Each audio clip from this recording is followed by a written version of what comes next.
Welcome to the On the Edge podcast with your host, Scott Groves. Hey, what's up, audience? It's Scott Groves here with my new friend, Jessica Glazer, who I'm going to refer to as the Kajabi Queen. She runs a company where they do course building, and what's pretty amazing is in the 2-3 years that they've been running the company, they have done over $11 million in revenue for their clients. And we actually got introduced because a mutual friend of ours had their teenage son go through the course, build his course on Kajabi for how to wakeboard, which seems to be like the least likely thing I would watch videos on. And the kid made like over $50,000 on Kajabi wakeboarding courses. So for those of you that don't know what Kajabi is, maybe we'll get that explanation quickly from Jessica. But Jessica, welcome to the show. I know you have a background in teaching. You've got a family. You've got a great old blog on like health and fitness and doing gymnastics and how that led you to like a crazy life. But what did I miss in the 60-second Reader's Digest of what your company does? I don't think you missed anything, Scott. Thank you for having me. I'm super excited to be here and just glad we've connected so we can talk about really anything that you want today, from the old blog, as you mentioned, to strategy around business. But yeah, I think you nailed it. All right. So tell us, first of all, what is Kajabi? And how does a former phys ed teacher move from, I'm going to be a servant of the public, probably making $40,000 a year, to running a multi-million-dollar business that Kajabi is, for what I understand, is course creation. So can you tell us what Kajabi is, and then how does that happen? You go from A to B to Z so quickly. Yeah. So in my eyes, my definition of Kajabi, it's sort of a one-stop shop for me. So it's everything from a website host to a blog host. I can do sales there. I can do email CRM. I can do course creation. So it really kind of covers all of the basis to run a digital coaching program or a digital coaching agency. And I stumbled across it, or was introduced to it, about 4 years ago. And at the time I was on piecemeal, right? So I had MailChimp and I had WordPress and I had Wix and all these different things that I was using to run my, what I called at the time, cute side hustle. And when I was introduced to Kajabi, I moved everything over to Kajabi, where everything basically lives under one umbrella. I don't know if I said that correctly for the people who actually work there, but that is what Kajabi is to me. So it houses everything, really everything in our entire business. Got it. Sounds like maybe it was Kajabi that helped you turn it from a cute side hustle into a real business, quote unquote, right? If everything's under one tent, probably easier to create and be a little bit more nimble, I'm guessing. It was definitely one of the things. Absolutely. Because it's how much time are you spending jumping through hoops? How much time are you spending where there's like holes in the bucket that are leaking? And so by getting everything under one roof, it definitely has made my life a lot easier for automations and stuff like that. Yeah. Nice. So all I have to do is scroll through Instagram or Facebook or LinkedIn or whatever. And there's, especially because I'm in the coaching arena and then I'm in a fully commissioned arena in the mortgage industry, everybody's trying to sell me something, whether it's 99 cents for an app or $99,000 for a mastermind. Everybody's got their take on how they can help you create this thing that's going to be your pathway to financial wealth and turn your side hustle into your real business. What is different about you guys that it actually works? Because I think, online, basically products of intelligence or products of information are now seem like they're a dime a dozen. And you read about some of them and they're clearly snake oil salesmen, like a complete ripoff. But I just know from the results of the people that you and I know in common, like that's obviously not the case with you. So why does your stuff work? Thank you for that. I will receive that. And for the record, we do have people that come through our programs who don't end up building businesses or don't have the financial success that other people do. So we also have people that, don't have that success. But in general, we do have really, really incredible success rates for our clients. We also have really incredible retention, not just them within our company, but them actually running businesses for themselves 1, 2, 3, 4 years later, where a lot of people often drop off fast. So a couple different things come to mind when you ask me this question. Number one, I think time in the marketplace. So for me, I got into digital coaching 8 years ago. It was about 2012, 2013. So I've actually been in this industry for quite some time, not forever, but a long time for how long it's been around. And so I've seen a lot of different trends and pivots and iterations. I've worked with a lot of different coaches. I've tried a lot of different methods and different ways that you can kind of produce content as well as work with clients. So number one, I think, is time in the marketplace and just customer feedback and stuff like that, experience. Number two would be my background as a teacher. I wholeheartedly believe that teachers make some of the best coaches, certainly best speakers, because of the way that they're trained to speak in front of a room, hold the attention, really lean into the different types of learners, different types of buyers, understand the psychology of all these different things, timing, pacing, right? And like capturing an audience. So for me, bringing my elements of teaching, which I did for 8 years in an elementary school, bringing that into my programs and course creation, I really would like to think that I really do try to reach every different type of learner. We're switching it up. We have, 140-page workbook that we send to people in the actual mail when they join our programs. So we really try to hit on all the different things. So I think understanding that as a teacher is the second thing. I think the third would be that we are impact driven. I never started this business to start a business. I never started it to make money. I had a job. I was a teacher and I was a personal trainer on the nights and the weekends. And this was purely something out of just impact and fulfillment for myself. I would get home from school at 3:25. My husband would get home from work at 9 p.m. And so to fill the gap in between, I just kept myself busy with impact and changing lives and helping people. And it started for free. And then it went to really, really low ticket. And it was, meetups and fitness retreats and stuff like that, just out of a need for myself, a desire for myself to feel fulfilled. And so we also teach that impact driven type of movement where we give education to one student overseas for every single student that comes through our programs. And we bleed that into all of our clients. So we don't force them to, but we heavily encourage them to also get involved in some sort of a give back component or a charity or something that lights them up. So because we're impact driven, and even when we're putting content out, it's about the outcome, right? When I create a piece of content on social media, it's really not for likes. It's not for shares. It's not for saves. It's for what's the transformation for the client that's reading it? What's the win that they're going to have? What's the impact it's going to make? And when you focus on impact first, well, the income just comes after. Yeah. So I think the third thing would be really impact driven. I'm going to teach you a new word that a friend of mine came up with, because this sounds so similar to the coaching business that we created, where it's like, hey, I do mortgages. I make a great living doing mortgages, but people call and they want information, and then you take 10 minutes and then 15 minutes and then half an hour. And then it's like multiple half-hour calls during the week. You're like, oh, this might as well just be a coaching program. And at first I was just giving it away for free. So a good friend of mine came up with the term intellectual philanthropist. Like you can't help but help people. And eventually you help enough people for free that somebody starts paying you for it. So it sounds like you're an intellectual philanthropist, as am I. That is exactly how our signature program started. I was just helping friends in the training industry in New York City. I was just helping them build businesses because they saw that I had one online, and it sort of snowballed exactly like you're saying, where all of a sudden one friend is 3 and then 5 and 7 friends every Tuesday were behind my computer in the fitness room in between clients. And I was like, wait a minute, I think I'm onto something, but I also think I need to charge you. And that's really where that signature program was birthed in 2017, 2018. Yeah. That's amazing. And going back to your introduction on why teachers make such great coaches, what grades did you teach? I was pre-K to 5.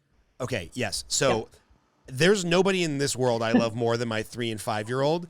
And if I had to deal with them all day long, I would take this pen and I would shove it through my left eye socket, and I would just end it because I love them to death. But me trying to teach them, this is how embarrassing it is, Jessica. My wife, Spanish was her first language, and then she didn't get fully immersed in English till 11. I'm a moron. I barely made it through high school.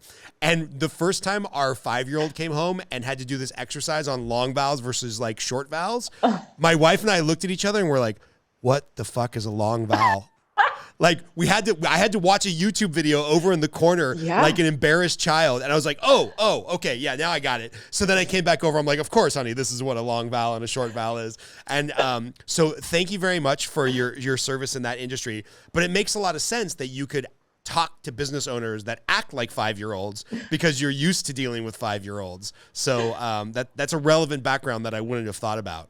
Yeah. Yeah. So walk us through what your class actually does, because we have this one example of our mutual friend whose kid wanted to teach a class on wakeboarding, which again seems like the weirdest thing that you could teach digitally. I have a bunch of content that maybe one day could be a course. You've talked about fitness instructors already a couple times that created courses. So what does it mean, kind of concept to, oh, the bell is ringing and I'm making some money off of this? What does your course teach, or how does that all, what's the secret sauce? So we actually go through a 5-step process. And the first thing is extracting what you already know. So it's that thing that you just do, you innately know, it's what you've studied, it's your lived experience, your unique perspective. And we help extract that so that we can get clarity around what it is that we can build. And then from there, we go through the different steps of identifying who it is that you help and how you help them. And then we go into how you're going to share that content. So what is your individualized social media strategy? And that might be on Facebook, LinkedIn, TikTok, Pinterest, right? It's different for everybody. The way that we're teaching is organic marketing. That's not to say that we have never tried ads ourselves or that we don't encourage people to use ads, but what we are teaching is organic marketing, which is how I built the entire business myself. And to me, I just think it's an opportunity, right? Like it's free marketing that we can be on these platforms. And to your point earlier, it's hard to scroll and not be sold to. But what these social media platforms have really turned into is marketing platforms. And there's nothing wrong with that as long as you're looking through the lens of, well, that's just what they are now. Right. And so when you're a business owner, it's an incredible opportunity where you don't have to take ads out in the newspaper anymore. You don't have to pay to be in magazines. You don't have to pay to be on, I'm from New Jersey. So the old diner placemats, people used to pay for that, right? Yep. So now it's just this opportunity to reach billions of people by the click of a finger, you know, in your pajamas at home. And so we teach you what is an individualized strategy there. From there, we go into the creation process, which is my favorite process. And we use a process within that I call post it to profit. We cannot trademark it. Unfortunately, post-its have been taken. Oh, but you can't go post it to profit? I That sounds so good. I know. But we use post-it notes in this really quick activity that I have you do to basically take the ideas in your head, take the stuff that you want to teach, take the stuff that you know, and dump it out. And we can have your course created literally in minutes. And so we have you go through this process. And then we go, of course, into generating, which is going to be sales and leads and how do you get exposure and media. And so with our signature program, which is called Empower, which is the one we're talking about, it's a 12-week group coaching program that we take you through all these different pieces to really unlock doors that you didn't even know were there. Excellent. And, you know, when you say like we can come up with the course in 5 minutes, my mind immediately goes to, but then don't I have to film like super high quality video and I have to get a videographer and I have to do this and I got to get my hair cut and I got to lose 20 pounds before I film the video. Like, I think there's so much fear that goes into putting my content out there. Cause you know, you mentioned everybody's got something in their wheelhouse that's their lived experience, something they've been training their whole life to teach, but people don't think like that. I mean, I'm in front of a video 5 hours a day between mortgage and coaching and podcasting, and I'm still apprehensive of like, ooh, there's a little bit of imposter syndrome there where it's like, am I worth selling this course to somebody for X amount of dollars, or, you know, are they actually going to do it, or what results are they going to get out of it? So how do you really get from idea to something that makes the dollar sign ring in 12 weeks? That seems pretty aggressive. Yeah. So as you're saying that, 3 different things pop up into my head. So the first thing is that one of the biggest mistakes I see specifically coaches, but entrepreneurs make is they go and they create the course or the program, and then they try to sell it. So we actually teach to do the opposite, which if you look at the history of any business, really, they all do this as well. So people will often spend time and energy, maybe even money, and they'll film the content, create the course, make the workbooks and the worksheets, and then they'll try to sell it and no one buys, or a couple of people buy. The way that we teach it is you're basically doing a prototype. You're selling the offer. So the offer is just simply the idea. The offer is the promised transformation, as well as, you know, the deliverables. What is it going to look like? How is it going to feel for the client? But it's really, you're selling them on the idea of taking them from A to B and why you're an expert at that. The moment somebody pays you, the first person pays you, then you start to create the actual program, product, membership, whatever that is. So that's really saving you time, energy, and again, possibly money, and also just ego of how it feels when you create something and birth it to the world and no one's interested in it, right? So it keeps that from happening. It allows the client to really navigate the time, the speed, the pacing, the direction. So we have you create a framework or like a skeleton so that you have clarity on what it is you're selling, but you don't actually go and create it until someone buys it. So that's number 1. Number 2, I think there's just a level of knowing your brand, right? And all brands are different. So for me, I hear what you're saying about, you know, lose the 20 pounds and I have to have good lighting and the fancy mic. And for me, the makeup and all the things. And that is just not my brand. Right. There are coaches, there are business owners out there that is their brand. But for me, that's not. If you were to go inside any of my programs, I have people in the background making noise. When we lived in New York City, we just moved, but there were kids in the hallway screaming. I have videos where I have no makeup on. I have videos with terrible lighting. And at the end of the day, for me, that's not what it's about. That's not my brand, right? So you're paying me for proximity. You're paying me to have my hands in your business. You're paying me for my experience. You're paying me for to have like someone to bounce ideas off of, have someone supporting you in your corner. And ultimately my clients, my ideal clients, they know that. And they know that about me when I show up on social media without makeup, without filters. And so the people buy from people. Right. And so my people know that's not what they're getting into. So right. I think it's also having a brand awareness where if I were teaching a video course, I probably would have really cool transitions in my videos and they would be edited. But for me, I'm a teacher. I stand in front of a whiteboard a lot of the times and I just teach, and that's my brand. So it's okay. Yes. Yeah. So most importantly, is there a secret for filming in front of a whiteboard? Because I got to tell you, I've tried this like 100 times and the light's always like reflecting off it in a weird way where then you can't write on it really well. I know. That should be our biggest takeaway from today is like, how do you film a whiteboard? Yep. So if you're using a ring light and any sort of lighting, you need it to be lifted up higher than the board and then tilted slightly down as opposed to straight on in front of you. Yeah, because I've got that whole like ring light thing where I'm like, oh, you can't read this now. I used to have like perfect lighting. Put the whiteboard in front of a window and then stand facing the window. That's just usually what I do. Oh, I like this. Okay, yeah. I'm gonna do this. Yeah. Thank you. Big tip. It's kind of funny. You mentioned the sell it then build it versus build it then sell it. This is kind of like, I was talking to somebody this just the other day, I think on the podcast, like the Tesla model versus the Amazon model, where like Elon Musk just says, hey, we're thinking about buying this really cool truck. How many people are building this really cool truck? How many people will put a deposit down? And then 100,000 people give him $500. He's like, oh, well, I guess I should build the truck now. Versus Amazon has had some great product launches where they just build it and everybody's a fan. But they also had the Amazon Fire Phone and a bunch of other stuff they did that failed miserably because they put, hundreds of millions of dollars into development, ta-da, and then the market was like, no, hard pass. So I guess you can do that when you're Amazon, but not when you're Jessica or Scott. Like I don't have 12 weeks to build a course that's not going to sell. And some people do, and some people try it and it does work. So I'm not saying it doesn't work. It's just in my experience with my own business. And this was my third point that I was going to bring up. It's that, we look at something like Apple. And when they came out with the first iPhone, they were never dead set on that being the only iPhone. I mean, what are we on, number 14 now or something? 13, right? So what they do is they put it out. I like to call it messy action. It's like, just do it, just take action, get it out there. And then again, allow the client or the customer to give you feedback, to get the market research, to make the enhancements and the tweaks, and version after version after version, it gets better. I mean, this program that we're talking about, Empower, we're currently just about to graduate our 14th class. It's never been the same program. The people who came through cohort 1 versus cohort 14, it's not even the same language.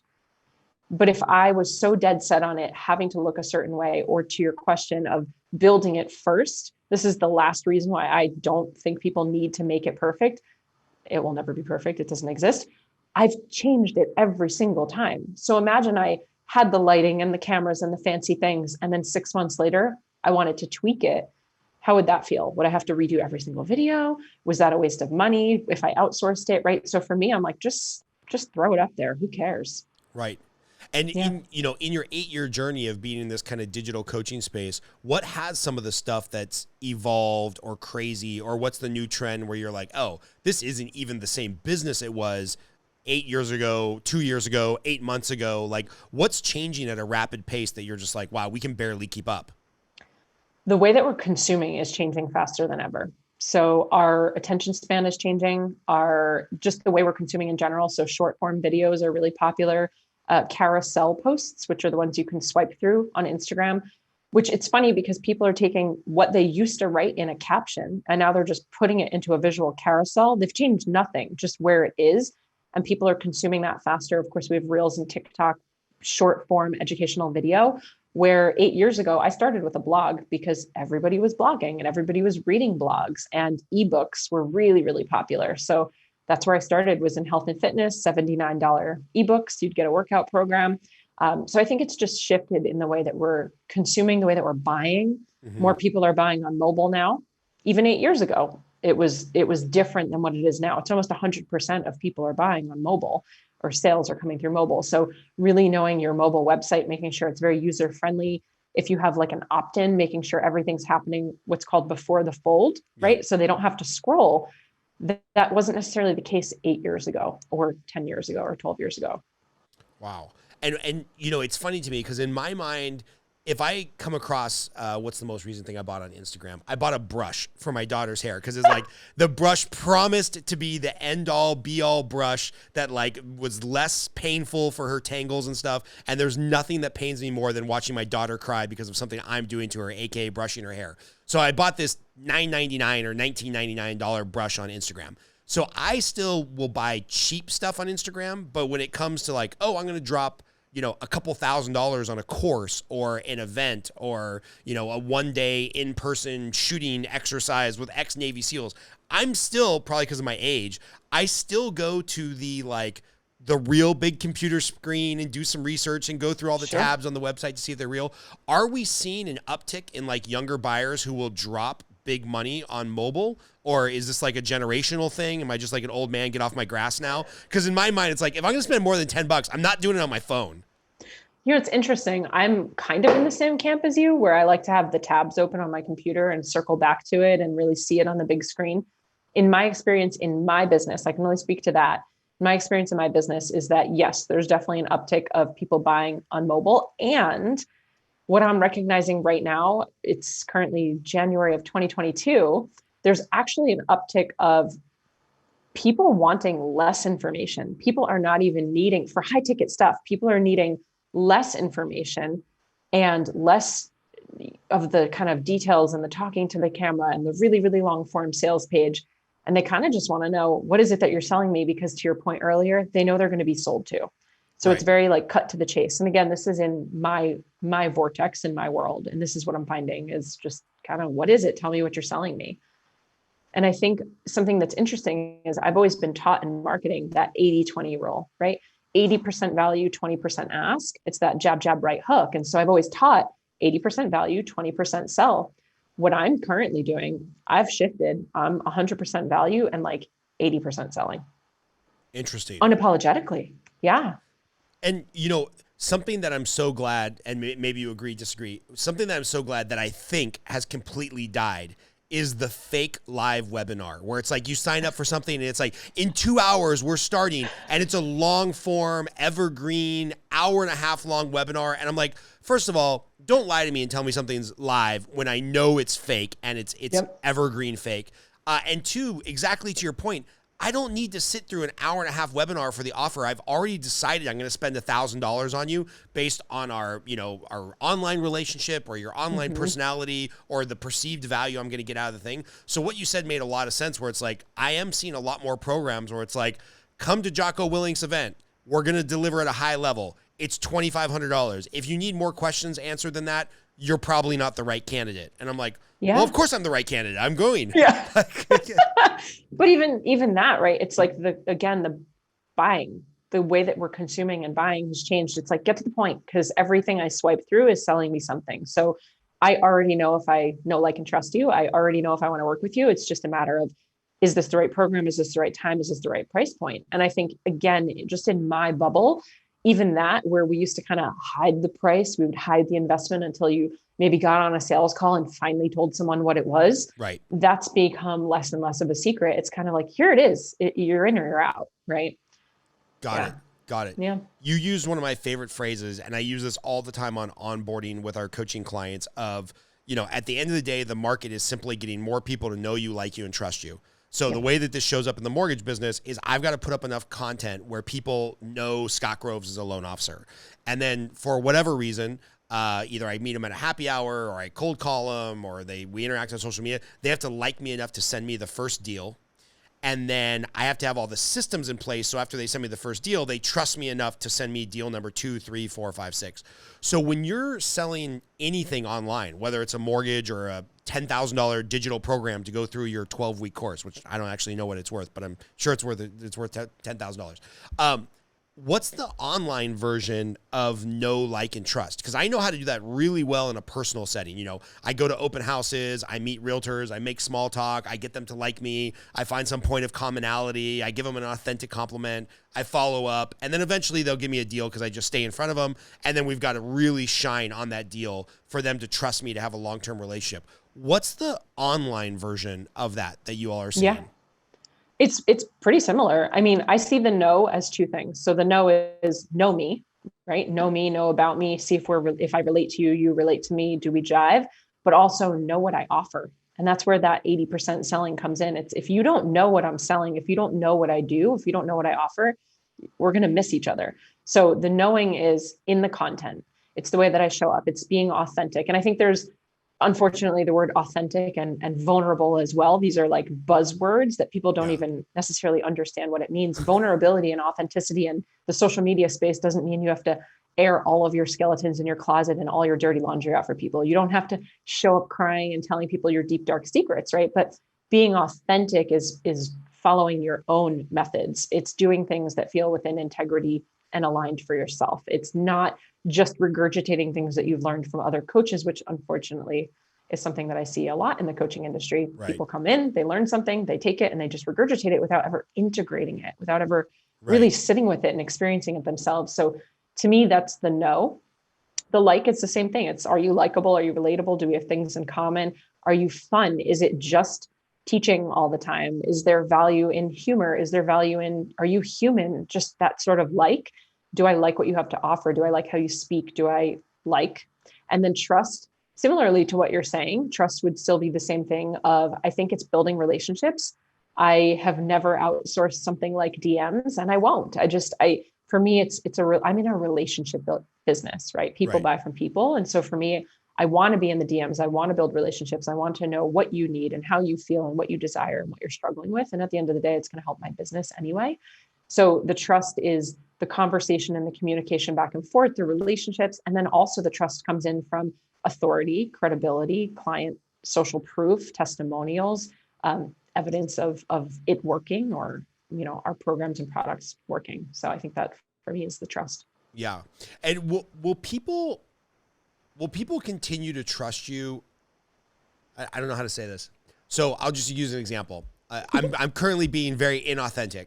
I got a virtual assistant who's going through my social media, because it's like I have this massive love-hate relationship with Facebook. I hate everything about them at like a company, a culture, what they believe in, the problems that they're adding to the world. I really dislike them. And they're an absolute necessary evil for my business, because probably 95% of my organic growth in coaching have come from people tagging me on Facebook and sharing my stuff.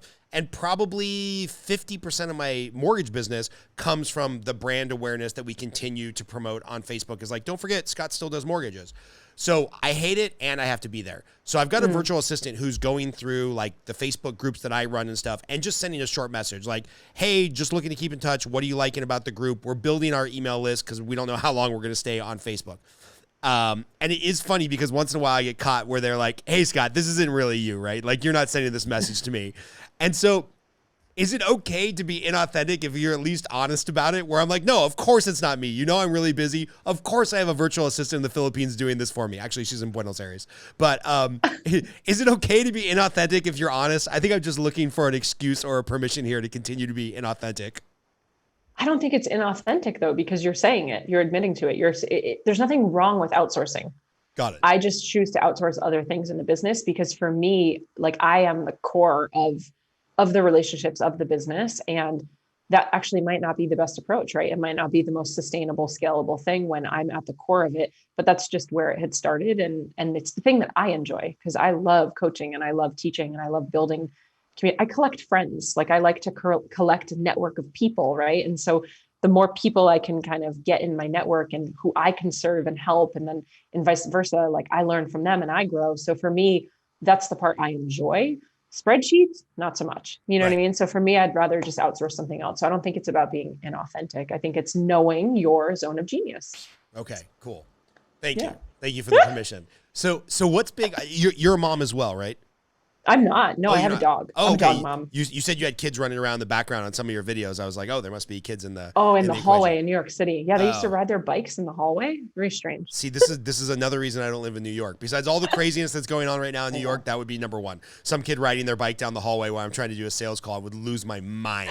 Um, all right, so what's been the biggest surprise from you transitioning from the public sector of like, okay, I clock in 9 to 3 and I get my X amount of dollars a year for being a public school teacher to like, Yeah. well, I'm kind of half pregnant, meaning I've got this self-employed thing. I do some training stuff. I'm kind of building a business to now you're just all in, Mhm. building this huge, very successful online business. What's been the big surprise for you in that arc of like transitioning? Because I got to be honest, most of the public school teachers I've encountered, them thinking that they could go fully self-employed, eat what you kill, build your own thing, that's Yeah. normally the farthest thing from somebody who's a public service employee who's very happy with their $55,722 a Mm. year. That's just not, those two mindsets just usually don't merge. So what's been the Yeah. biggest surprise, making that jump? I love this question. Nobody's ever asked me this. And as you were speaking, a lot bubbled to the surface. So I have lived a lot of different lives and I've worked in a bunch of different industries, and we don't need to get into all of them, but I actually never sought out to be a teacher. A teaching degree was a quote fallback. And so when I was going through school for my doctorate of physical therapy, my parents had encouraged me to get a teaching degree to, fall back on. And I ended up using that plan B, and I ended up teaching for 8 years after doing some other things. And so it's so interesting that you said that. I never was in the mindset that I was comfortable. I was never in the mindset that it's what I wanted to do. I never sought out to be a teacher. I love teaching. I was always a coach and a trainer. So I love coaching and I love kids and sports and all of that. But the entire time I was a teacher, especially the last 4 of the 8 years, I actually felt like I couldn't breathe. I felt like the walls were caving in. I felt like I was just like getting older and smaller, and in elementary school, I mean, the toilets are literally low to the ground. Like everything was very literal and right? Like figuratively, just very small. And I always used to say, I'm going to be a millionaire. I didn't know why or how. I had no intention to build a business. I don't come from a family of entrepreneurs. I didn't know what an entrepreneur was. My dad's a doctor, doctors, lawyers, accountants. That's what we do. And so it was never a dream to become a eat what you kill, right? Like you said. But I just knew, and I always used to say, I'm going to be a millionaire. And the teachers would kind of laugh at me. Okay, how? Like, you're a teacher, you make 50 grand a year. That's cute. And I don't know. I just am. I can't do this forever. And so it's interesting. When I left teaching, I didn't leave because my side hustle was doing well. I didn't leave because I had replaced my income. I didn't leave because I was brave. I left teaching because I couldn't breathe. Like I felt like I was living in someone else's life. It was like, who wrote the story? How did I get here? And I'm super grateful for the job that I had, and it taught me a lot. And I love my kids, and I had a 5-minute commute and a white picket fence, and we did that life, and it was awesome. But it wasn't mine. And so when I left because I just felt like I was getting smaller and older, and it just felt like this can't be it. So to then transition to not have a cap or a limit, the financial thermostat, I decide. And so the money that we can make, the impact that we can make, I have clients all over the world, every continent we've worked with. And it's incredible. I retired my husband. He's come into the business to look back, because now it was 4 years ago I left, to look back at what our life was then and what our life is now. It's not about what we have or the money we've made. We are completely different people.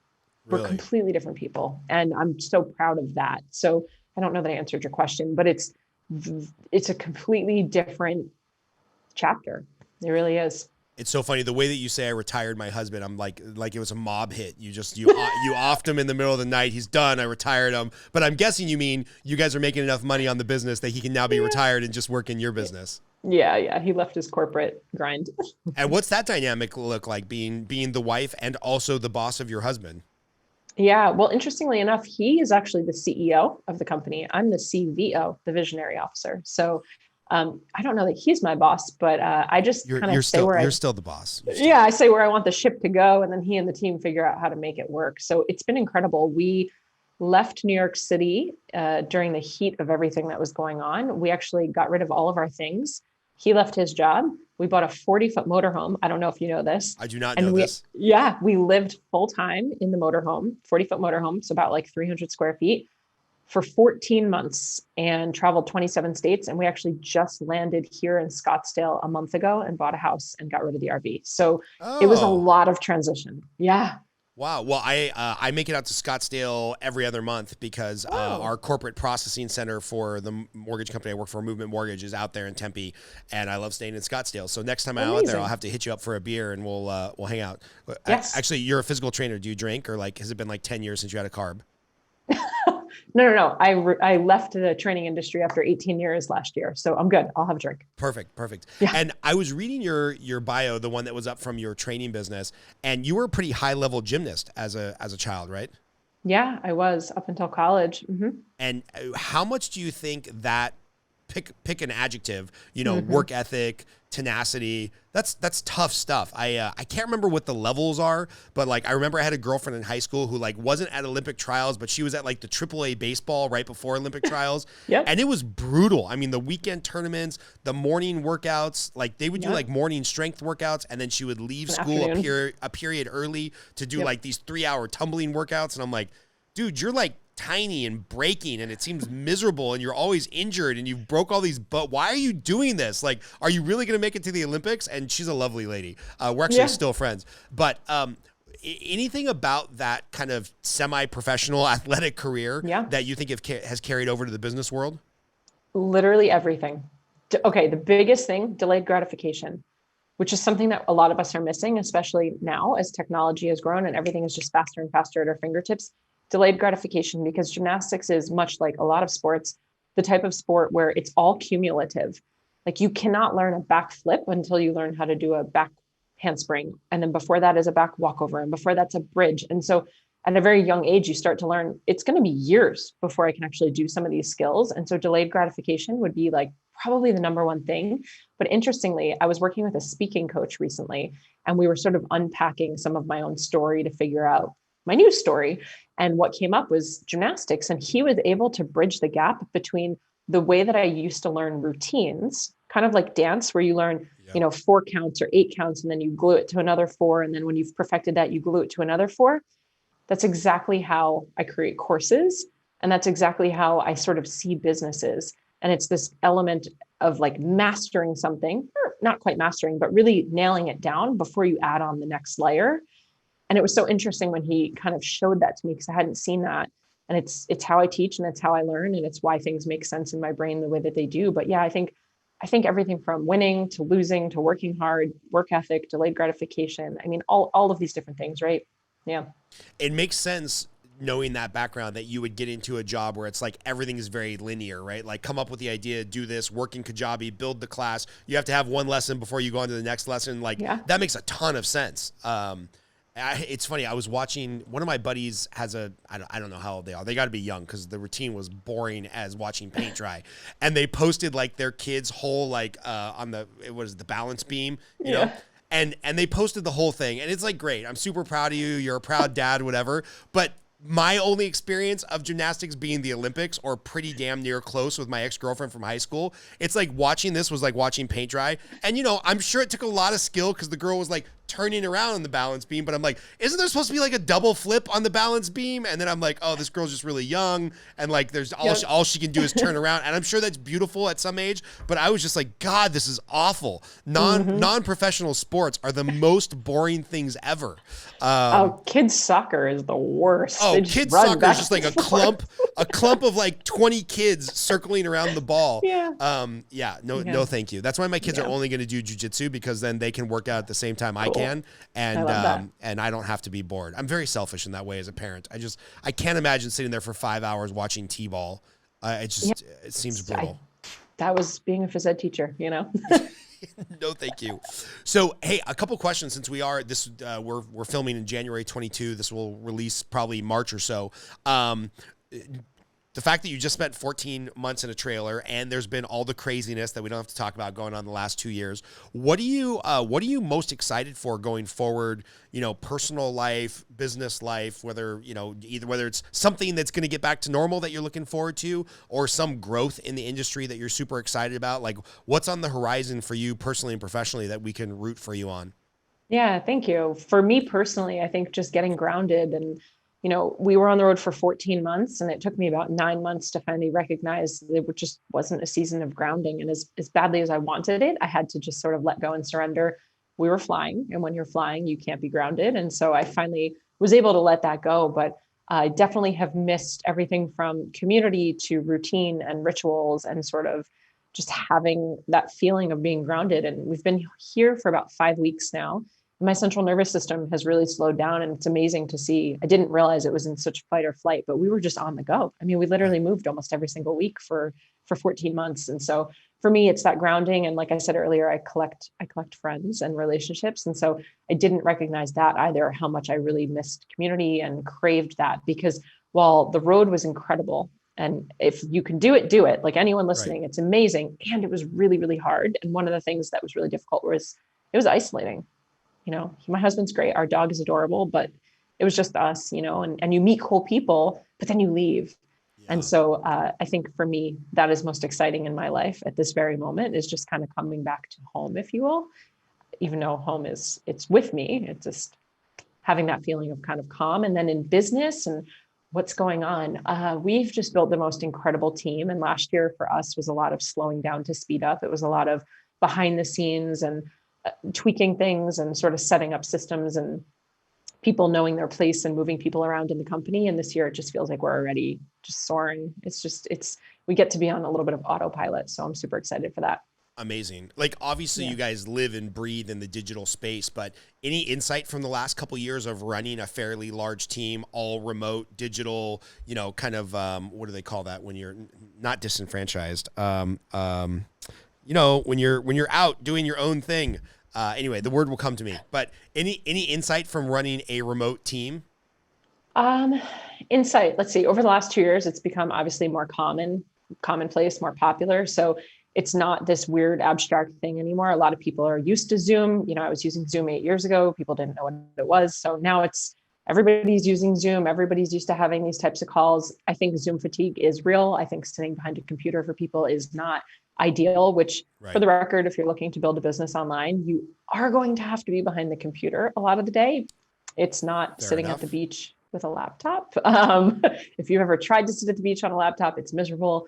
But yeah, I think in my particular coaching industry, in the little corner of the internet that I live, I think people have gotten a little bit fed up with some things. I think you used a term earlier, but anything from like sleazy marketing. I think there's a lot of flashy marketing. You're going to make $1 million in 35 seconds, like those types of things. People are getting smarter. And like you said too, with the webinars, like we know what it is. We know you're selling us at the end. So I think there are just changes coming down the pipeline in the way that people sell as well as the way people consume.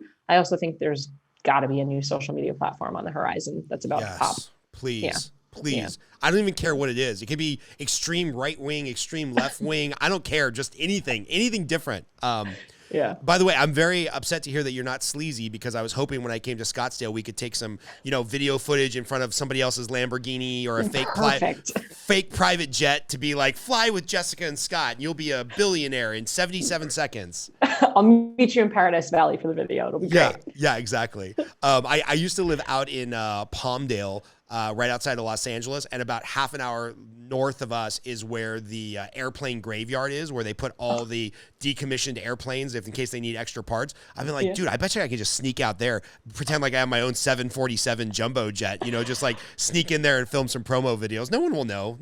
It'll be fine. They probably do that. There's probably an app where you can rent an hour of space, For sure. Sure. I've got some funny stories about that, but those are not for podcast public consumption. So over a beer sometime, I'll share that with you. Perfect. Last question. Second to last question, because my last question is always about movies. But second to last question. If I was just trying to extract 3 minutes of free coaching from you, let's say I've got a a product idea. So I've always taught kind of lead generation, a lot of stuff in that space. One of the things that I feel we've really mastered over the last couple of years, a lot because of some courses I've gone through, is really mastering time management.